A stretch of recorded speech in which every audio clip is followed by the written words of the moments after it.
Hello, good afternoon. Welcome. Nice little wave like that. Welcome to the third and final of our Leadership Race 2024 candidate Q&A sessions. Let's have a round of applause, everybody. Come on.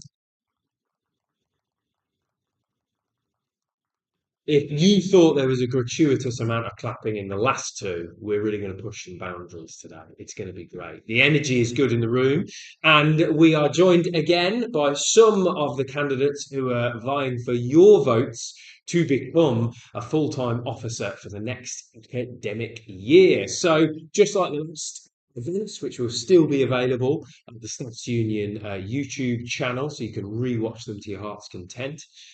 Just like those two previous events, these guys will be taking some questions, talking about their manifestos. We'll also be putting to Tajay, who is our candidate joining us from London this afternoon. Plus, we have one candidate who has had to submit their responses via video, which, fingers crossed, touch wood, given actually typically everything's gone quite smoothly up until this point, we're going to hope that that good luck is going to continue.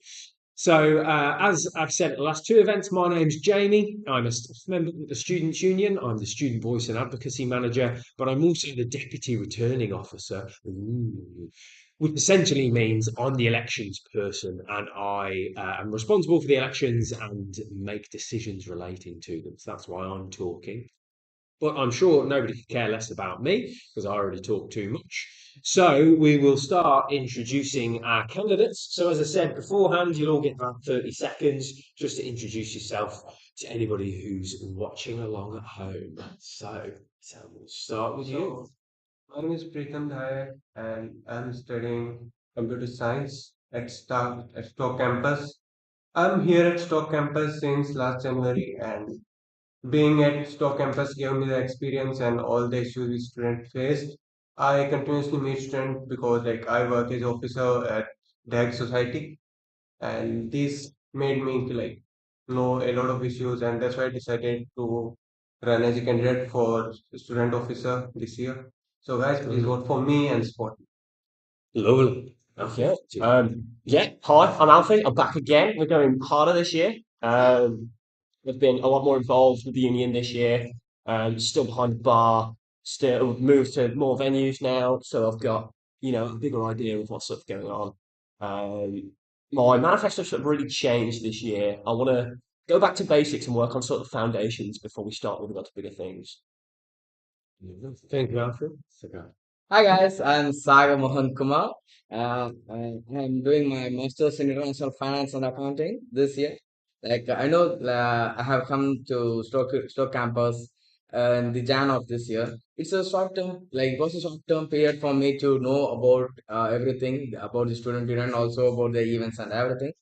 And also I thought I got an opportunity to connect with each and everyone so that I could go for this race.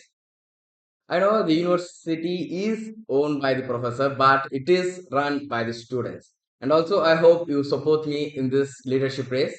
Hashtag vote Sagar. Lovely. Hi, I'm Jen. I have been here for 3 years. I have been studying psychology and counselling, but more importantly, during my time at Staffordshire University, I have ran societies and worked with societies to create a more inclusive environment on campus. And I want to continue that work on a much larger scale within the union. So vote for Jen, vote genuinely. Yeah. And we will now seamlessly we will cross over to London where Tajay has joined us. So Tajay, would you like to introduce yourself briefly? Hello, my name is Tarjay. I'm the current site rep for London. I'm a level 6 esports student internationally from Norway. I I'm running because I want to, coming from a country that has a big focus on unions. It's quite interesting to me to see how unions are run in another country. I also been working closely with the union through all my 3 years, so it's just work I do want to continue building upon. Lovely. Thank you, Tarjay. And having me say seamlessly we were to London, I forgot to do something, which meant there was a bit of an echo. So my bad, guys. There we go. But thank you, Tarjay.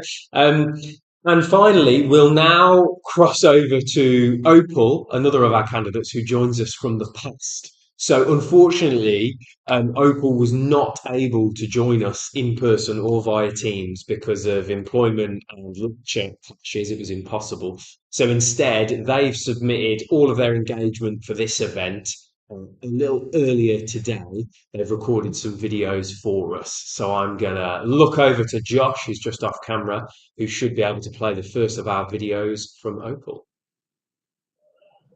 All three of my manifesto points lecture morning are linked with different references and that is empowering students. I understand that not all courses and all learning can be done through watching a video of a lecture.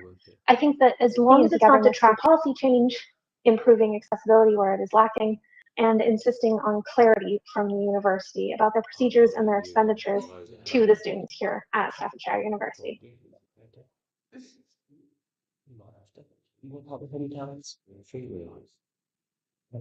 Oh, great. Okay. Success. I think that worked with nods. We couldn't hear that, but we think you could. So it's okay. Wonderful. Thank you, Opal, the disembodied spirit of Opal that joins us via the format of video. So those are all of the candidates who are taking part in today's Q&A. So just like the other format, we'll now move to some questions that we've had submitted from students. So to start with, we'll just, for ease, we will go in the same order. So listen to you first. This is a question about accessibility. What does accessibility mean for you? So, students need like different accessibility for their studies. All the accessibilities are required, especially for studies, need to be provided by universities. Just like one of the point my manifesto, most of the like not most, but many of the students need accessibility for the like penetration labs, robotics, and these labs get closed at 12 at night. And during the assignment period, students can't access them anywhere else on their laptop or anywhere. So they need those kind of accessibility every time. Those accessibilities need to be provided student at least during the assignment period in project. Thank you. I didn't even have to ask for it. It's amazing. Okay, we'll come to you on a question about communication. Yes. So the topic of communication and how to improve it always comes up in a lot of manifestos. But on a positive note, can you think of an example of good communication that you've seen this year? Communication is a really big part of my manifesto this year. I want to change a lot, but we do have some good stuff dotted around every now and again. Obviously, dealing with venues on a daily basis, I see, all of the marketing that venues do. And the way we manage to market in there and advertise in there it's so different. It's not in your face. It's, there's something new to look at. It's not spend 15 minutes in Canva and shove it on a wall. There's also, people to do artwork for it all the time. It's just nice to see. No, Right. All the clapping. It might take us a while to get through everything, to clap everything, but no issues. So, representation. So, do you have any ideas for improving the communication with course and subject reps? Obviously, many students struggle with the timetables whichever they are getting allotted. It's not like all the students are available here near the campus. Some students travel from such a distance so that they are sometimes not able to attend the classes. And also for that, now after the release of the timetables, my better suggestion is on this is we can just poll around the students and ask them if there are any classes that could be conducted online. Would be better for them. And also these things should be coordinated between the students and also with the professor. So we should bridge the gap for that. And that one. Smooth, nice. we'll come to you with a question about engagement. So how might you help to engage students from the very beginning of their time as they arrive at university?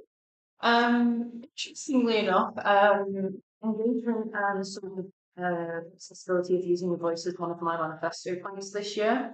So I think that we can engage students more and give them a more accessible way to use their voices if union representatives were maybe out and about a little bit more. So I'm suggesting that maybe every once a month, or if other presidents are willing to do so, even once a week, having those elected officials in union venues where students are constantly anyway. They don't have to go out of their way or make a specified journey to the union in that way. It's easy, it's accessible, everyone's there already, and that way that they can easily access us without having to find us, because we're just right there in front of them whenever they need us. So Lovely. The king of clap. I've been dethroned. I've been dethroned. So, as I unmute. Ajay, we'll come to you for the first of your questions. Your question is about teamwork.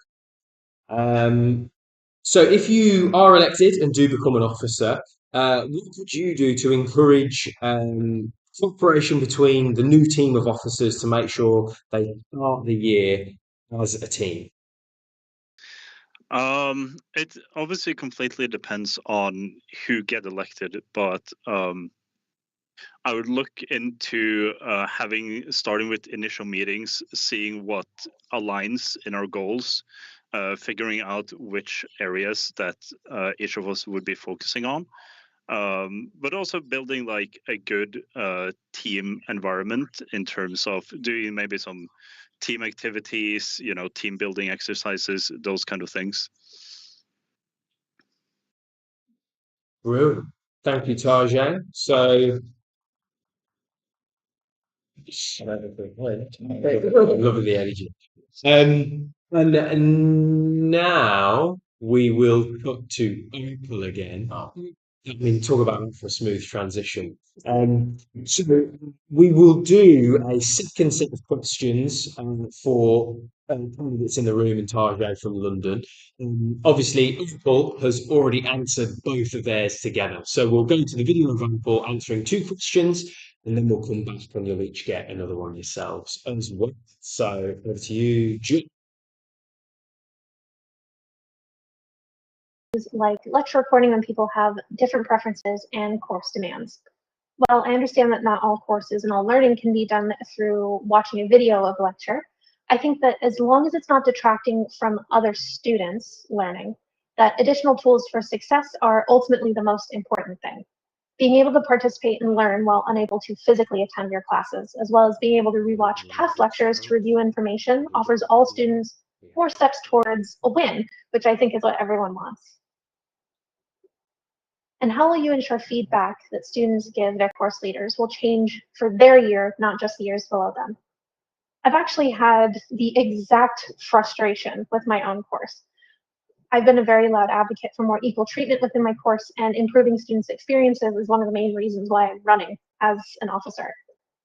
My manifesto actually aligns perfectly with this, as I'm planning to propose policies that support all students inside and outside of the classroom, as well as advocating for the university to be more open with students about the policies that they would like to enact before they enact them, and how they put those policies into practice, as well as holding the university accountable for the policies that they have set for themselves.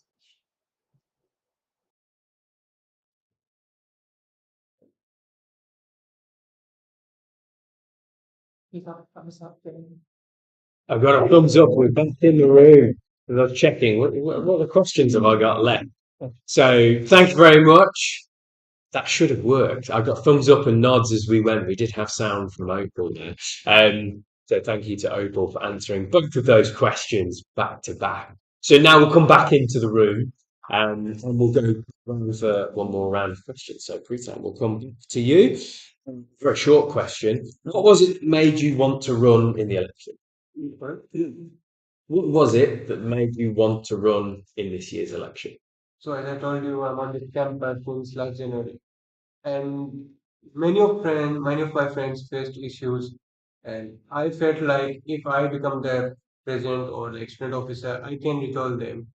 And more, I have experience. I have worked at my college as a president, so I think I can do that. Even I have worked with the society, so somewhere I feel lack of communication or lack of funding. So events are really less. Students are really looking campus experience is not that good. To improve it, and I can work on it. This is the position. If I get this, I can do. Really clap for open. Oh, so we'll come to you next. What or which three qualities make you a great leader?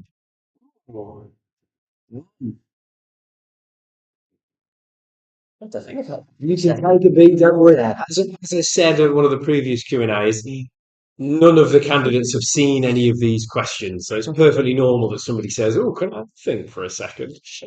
Wasn't something I was expecting. So, I mean, I lead teams all the time. Behind the bar, always. There's there's a team to be led. It's getting done. So those skills are quite transferable. They're just sort of people skills, aren't they? I'm spending every day talking to people. Spending most days leading a team anyway. So I can transfer those skills straight over. Um, three. Yeah. Okay. I love to chat. I'm a conversationalist. I love getting a point across. So again, that's another transferable skill. I will happily argue my case, somebody else's case. Get a real dialogue going. Yeah. And then I'm a people person. I like people. So, I think that's a great quality for the job. You need to like people. You need to want to be willing to deal with people. So, yeah. lovely. Yeah, you got- Keep going if you want. it's fine. It's fine. Sagar, what is a current union initiative that you like, and how might you improve it or do something similar? And union leadership. Sorry, initiative. Initiative. Something that the Students' Union is doing right Doing right now now. that you think is good and perhaps you might be able to improve. Uh, to briefly explain this, now the current leaders are really doing well. They are doing to their best to communicate, like to bridge the gap between the students and the universities. And I think we could do something more.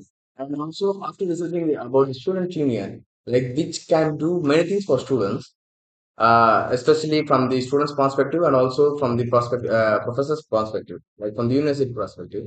I thought there are some places left over, as Pritham also mentioned, some informations are not fully transferred, like not fully communicated between the students and the university. Mhm. So I thought those areas and also the engagement between the students could be improvised. Mhm. Lovely. That's good.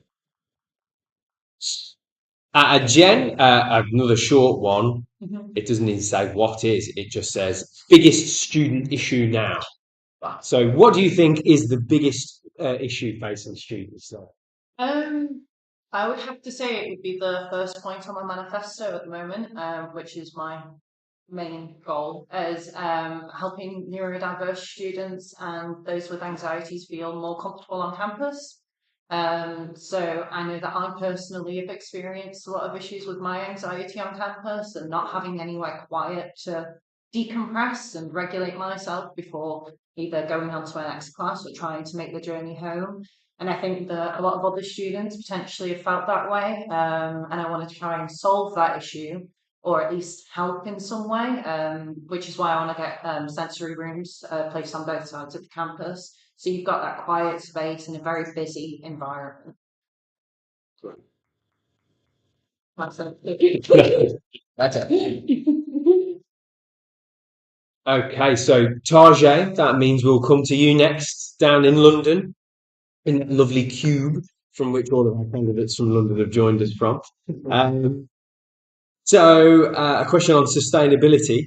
What do you think should be our university's biggest sustainability priority? That's one out of the left field, huh? Um, I think there's a lot the university can do, especially within the tech side of things. It's a it's it's God. So the tech industry is rapidly evolving. So it's one of those industries, especially here in London, obviously, because we're tech focused, that needs heavy following up and like constant updating. And I think environmental sustainability, especially within the tech um, area and esports and those kind of things, are one of the things I would be looking at that could do with a lot of improvement. And it's quite interesting because this is one of the things I'm looking into for my corporate social responsibility for esports, actually.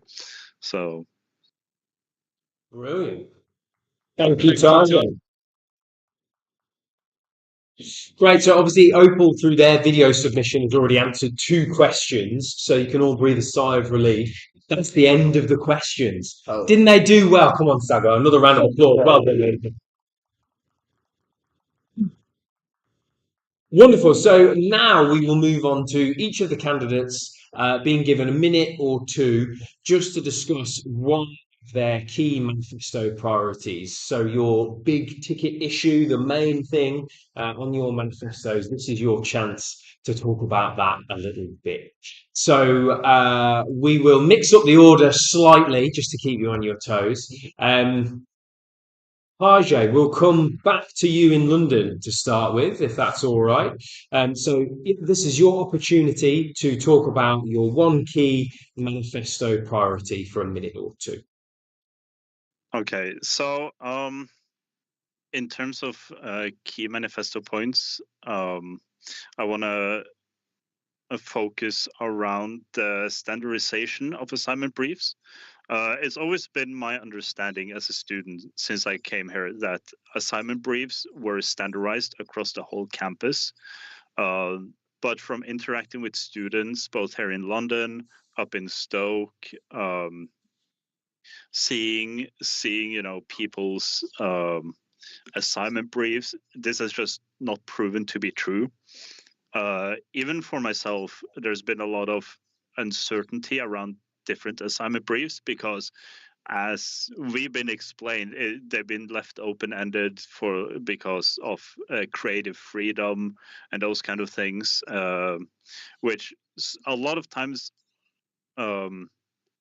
came with confusions because people had different understandings, and then when we went to lectures, they came up with like 2 lecturers of the same course came up with like 2 different explanations on how it should be done, and I just think that's not how it should be. It should be there should be openness for creative freedom in creative fields, yes, but it should also be clear cut in a way where all the lecturers understand that this is the goal of these assignments, and students shouldn't have to go to lectures with every assignment and be like, hey, what are we supposed to do with this, or like, hey, what about this?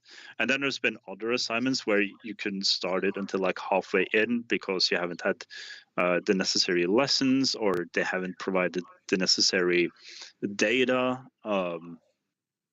and even though I've experienced confusion with esport ones, I've seen other assignment briefs that's been much more or much less detailed across campus, and I just think that's since it's a core item for us as students to refer to for our assignments, it's one of those that should be heavily looked into and made sure that they are equal across the whole university. Brilliant. Thank you, Ty. So we'll come back into the room. Alfie, we'll go to you next. Right. Everyone's spoken to me in person in the last maybe 2-3 weeks has got to be really sick of me winching marketing, which is my biggest sort of campaign. I don't know what the word is here. focus for this year. The amount of times behind the bar will hear that people have had an event that they haven't seen advertised, hasn't been advertised, that's the wrong information. It's absurd. I mean, yesterday we spotted an advert for Flashback Fridays. Check that out on Friday. From September. It's currently April. It is April. It is April. Yeah, April. So it's a few months off. But there's so much of it, and I think we need to sort of rein it back in a bit. Election stuff. There's 3 posters in a row on the same wall and end for the election stuff. It's sort of being rammed down your throat. What's the point? What does it add? What does the second and the third one add? It's the same information over and over again, and it just sort of needs to be completely flipped on its head. Right.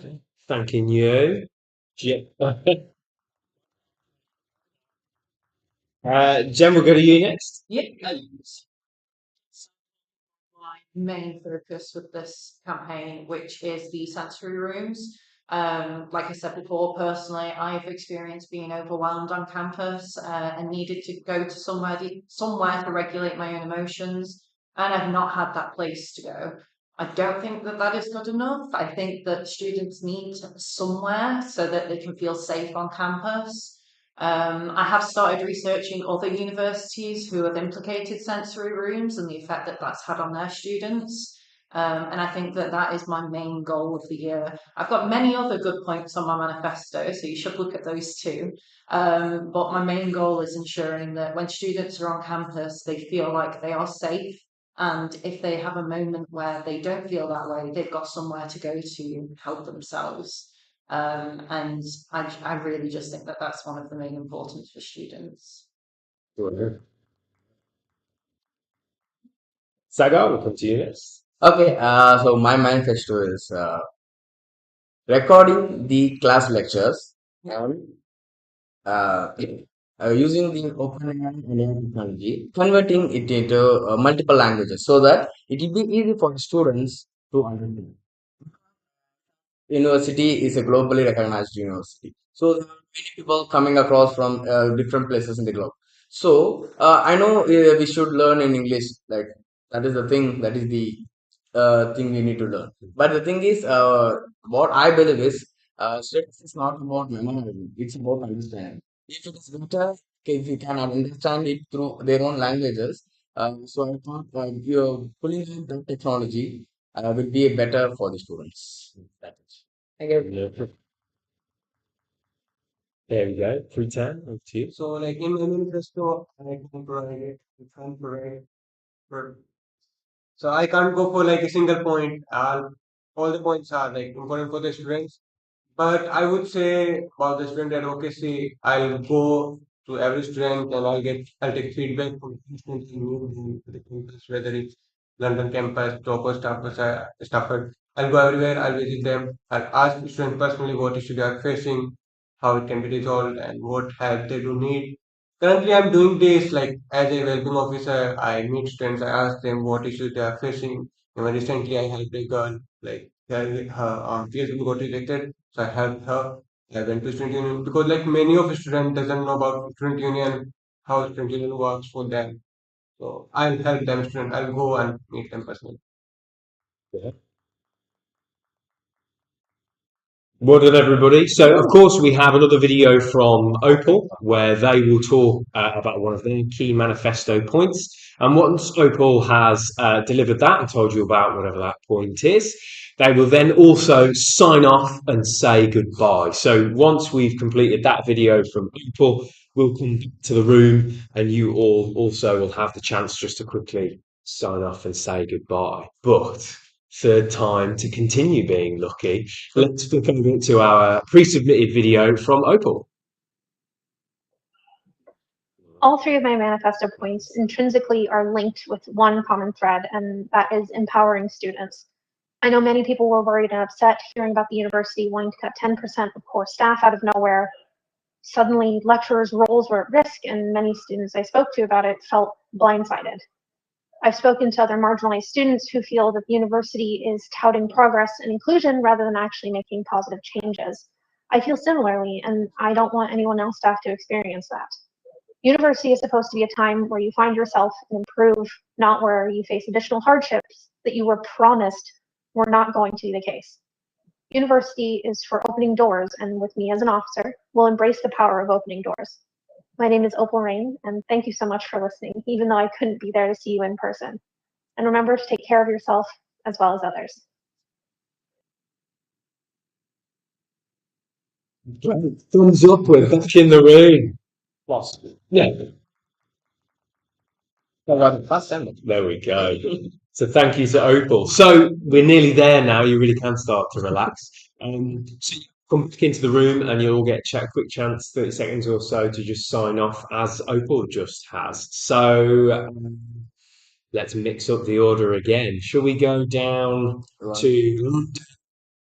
And Tarjay, you can sign off quickly and say goodbye. Yeah. So thank you, everyone. It's been good to receive your questions. And yeah, hopefully you do use your votes. And I believe that if we stand together today, we can empower tomorrow. Lovely. Thank you, Tarjay. So if we come back into the room and Pritam, we'll go to you.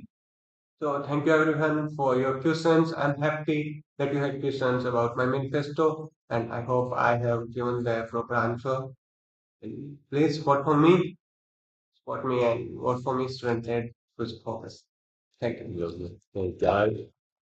And Sam, come to you. Okay, thank you guys. Like I know it was not possible for me to reach everyone, but I think so this video will be reachable for everyone so that everyone can recognize me and vote for Saga. And that's it. Thank you.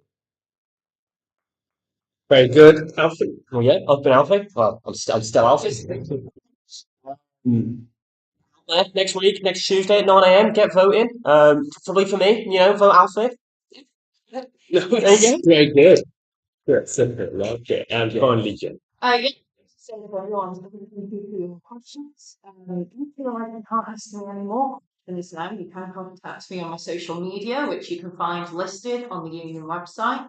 You can always ask me questions between now and next week. This was not your only chance. So let's have a discussion. Please vote for Jen.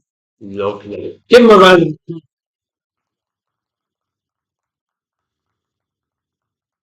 Very good. So the candidates have kind of stolen my thunder there in terms of summing up and signing off.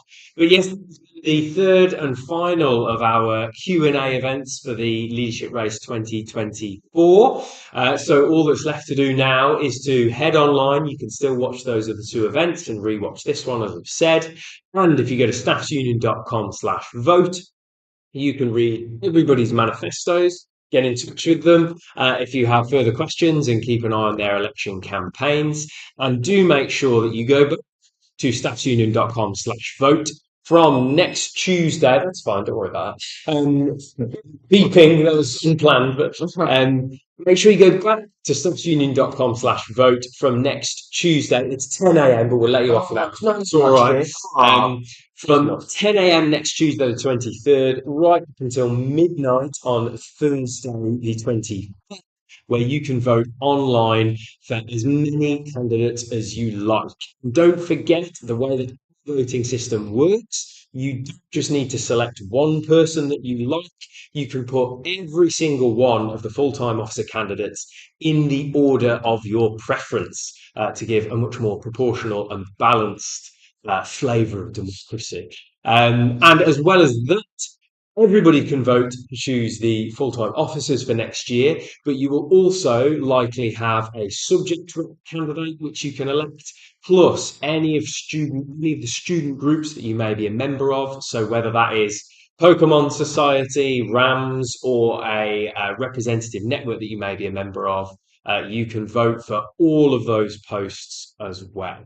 So staffsunion.com, Tuesday to Thursday. A big thank you to our candidates, but also the people off camera who've made all of these events happen. And let's have one big prolonged round of applause, and we'll see you at voting.